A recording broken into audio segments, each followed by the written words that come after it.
About 4 or 5 hours.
Morning.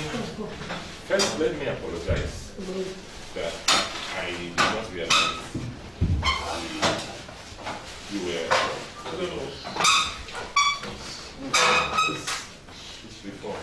Yeah, I didn't realize that you were promoting since 9 o'clock or 8:30.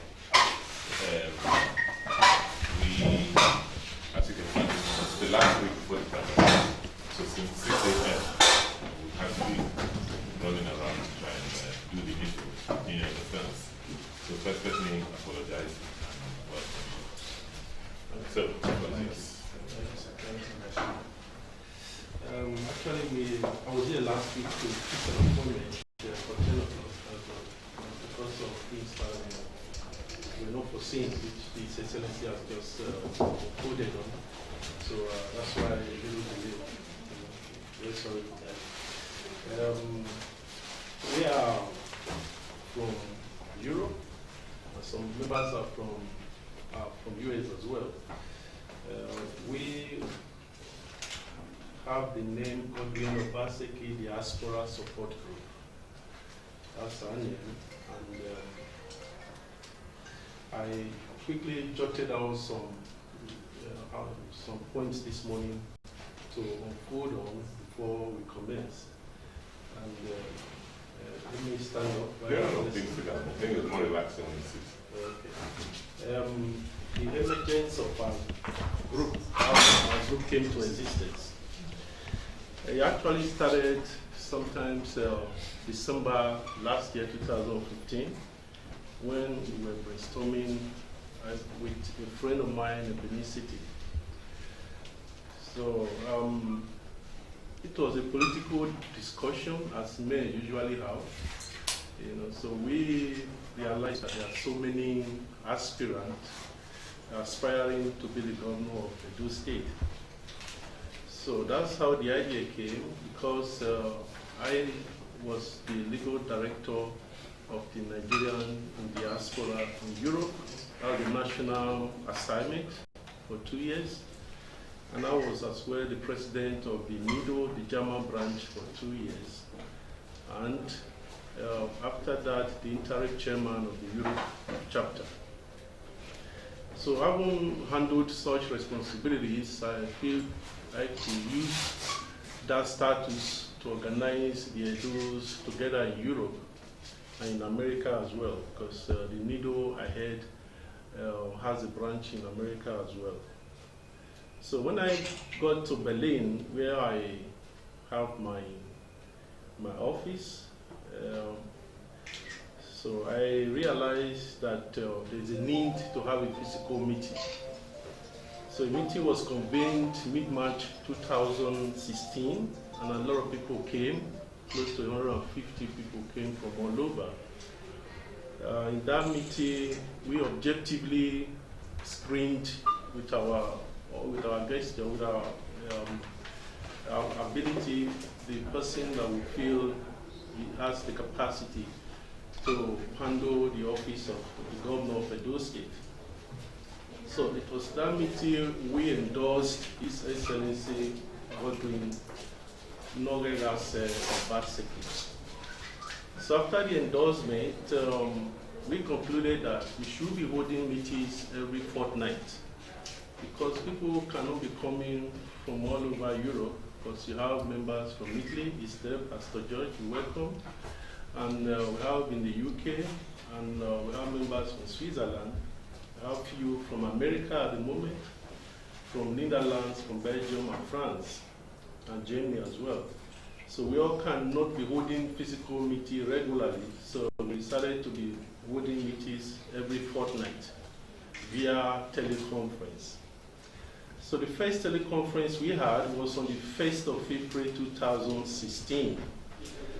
So it was in that conference we unanimously, after some level of brainstorming, we agreed on the name Godwin Obaseki Diaspora Support Group. Since then, we'll be bearing the name.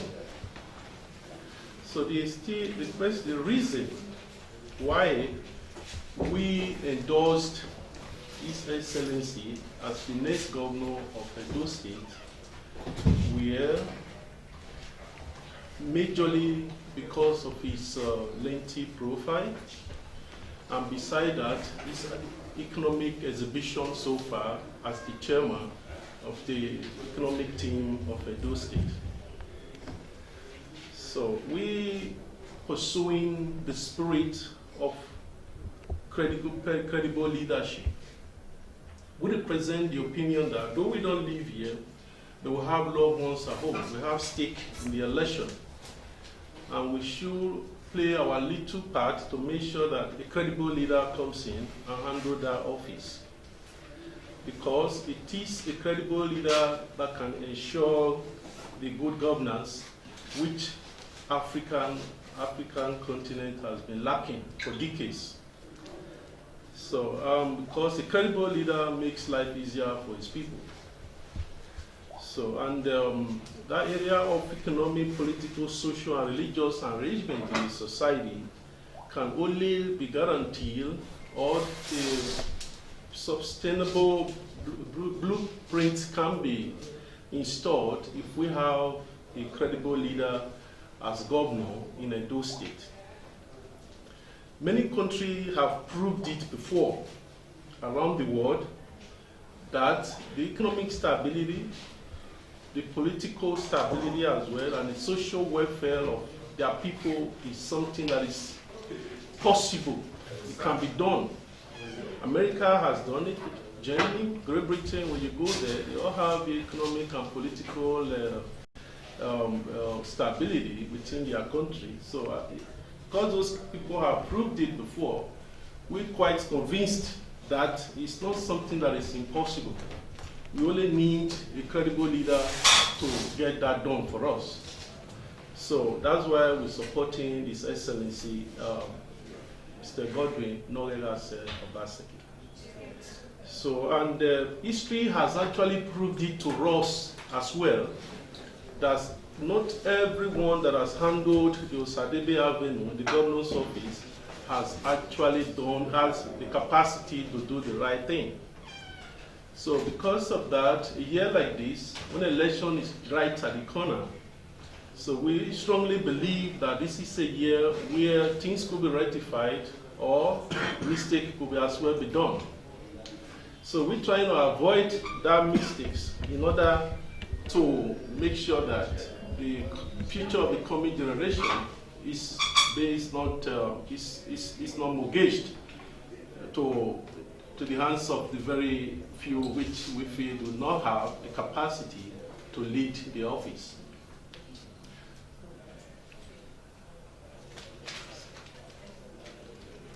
So currently, we all know that the oil price has drastically fallen, and Nigeria depends so strongly on the oil revenue to sustain its staffs and the environment. So the oil price has dropped, and I'm very confident as well that has automatically sank down to even to the local government, that many states now cannot even pay salaries of their staff. So it's because of that ultimate expectance on the oil revenue. So the issue of diversification comes in. So diversification is now area where alternative resources could be installed, could be put in place, so that the dependence on oil will not be so vast that when something happens in the oil market, the people feel automatically the blunt of that change in the global oil market. So it is areas like solid minerals, agriculture, in agricultural sectors as well, we mentioned. But the good thing at the moment is that the federal government is highly interested in the solid mineral sector. So to work with the state in order to actualize that, these are the brain and the spirit behind the diversification. So His Excellency has mentioned these alternative resources in his address during his declaration of intent to contest for governorship. That was on the 13th of May 2016. It was a lengthy passage, but we took the time to go through it, and it was very, very impressive. He has mentioned that he acknowledged the fact that oil cannot continue to sustain everybody. Our hope should not be based on oil alone. And as a result of that, he mentioned areas like solid minerals, agricultural sector, and other areas to generate alternative revenue. In order not to be endangered when the oil price drops.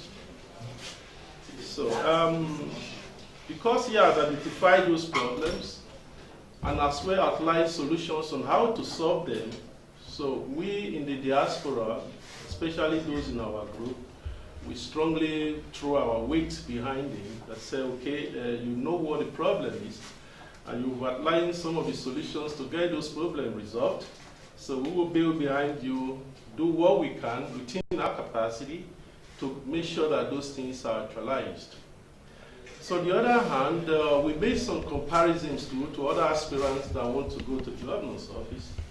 So in comparison to them, we realized that some of the slogans that have been published so far from that area were the general slogans which every year or probably every 4 years an aspirant put on daily newspapers.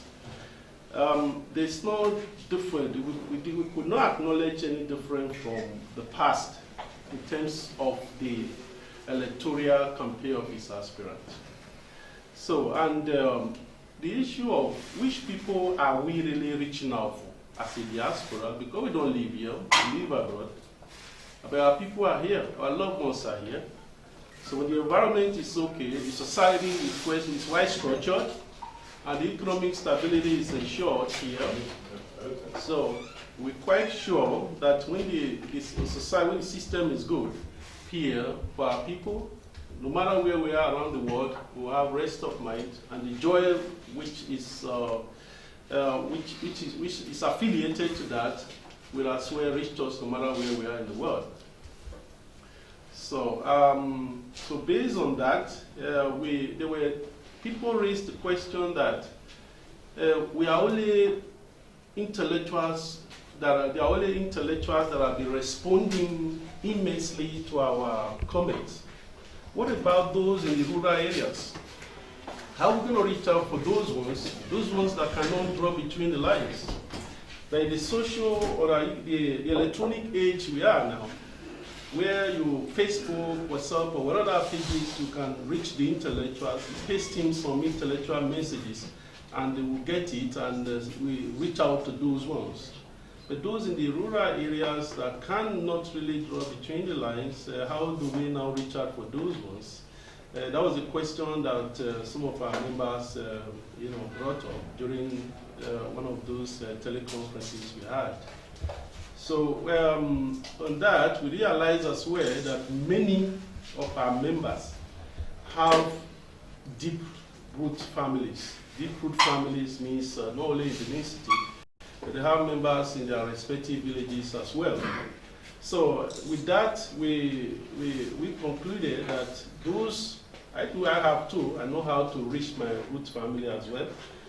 We should try to work within our capacity to do anything humanly possible to see how we can reach to those people and enlighten those people, on making them to understand that it is their future we're talking about here. Where I live, I think God has blessed me with a good job, so I get a little money to sustain myself and my family. But notwithstanding, my loved ones are here, and their future too should be protected.